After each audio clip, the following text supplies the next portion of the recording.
Before November 4th, 1922, very little was known about King Tutankhamun. His name didn't appear on any of the lists of kings left by the ancient Egyptians, but archaeologists did know that he existed because his name had been found on a number of objects. For example, a pit containing hundreds of statues was found in 1903 at Karnak, a huge complex of temples in what is now the modern city of Luxor. Some of these statues bore the name of Tutankhamun. Luxor is the modern name for the ancient Egyptian city Waset. It's often called by its ancient Greek name, Thebes. It's located about 416 miles, 670 kilometers, south of the modern city of Cairo, and stretches across both banks of the Nile River.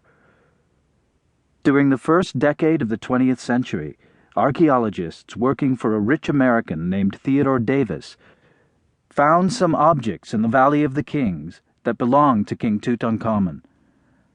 The Valley of the Kings is really two canyons, called wadis in Arabic, that cut through the cliffs on the west bank of the Nile River in what is now Luxor.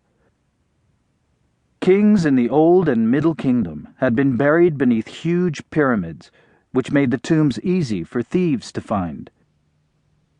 So the pharaohs of the New Kingdom, from about 1550 to 1080 BC, hid their tombs in the cracks and crevices of the Valley of the Kings, hoping that tomb robbers wouldn't be able to find them. By 1922, 61 tombs had been found in the Valley of the Kings, about 25 of which belonged to kings. The other ones were either empty or belonged to other important people.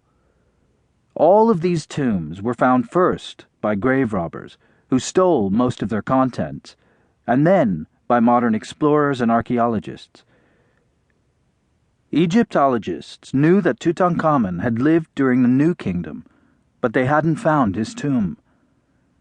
The Valley of the Kings is a special place for me. I worked there in one of my first jobs as an archaeologist.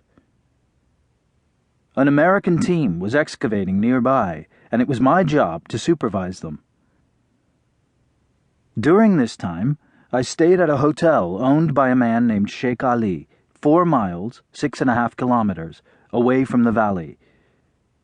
Sheikh Ali was a member of the Abdu el-Rasul family. This family has lived on the west bank of Thebes for many generations. Some think that they've lived there since the time of the pharaohs.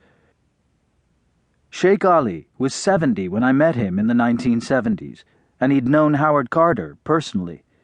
He was present for the Great Discovery. I had just fallen in love with archaeology and wanted to be like Carter. To try to understand how he felt, I wanted to be alone in the valley. During the day, thousands of tourists disturb it and change its silence.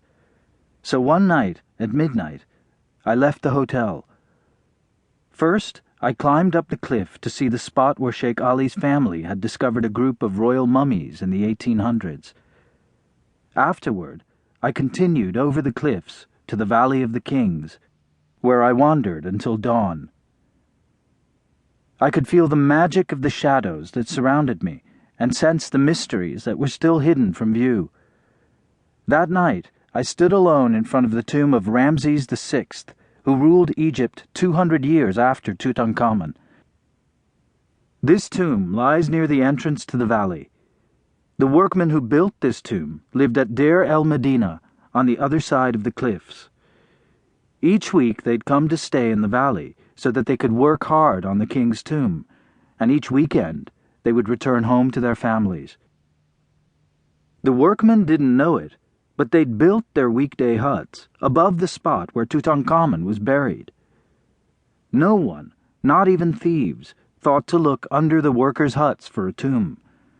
This saved King Tut from robbers for more than 3,000 years, until Howard Carter came along.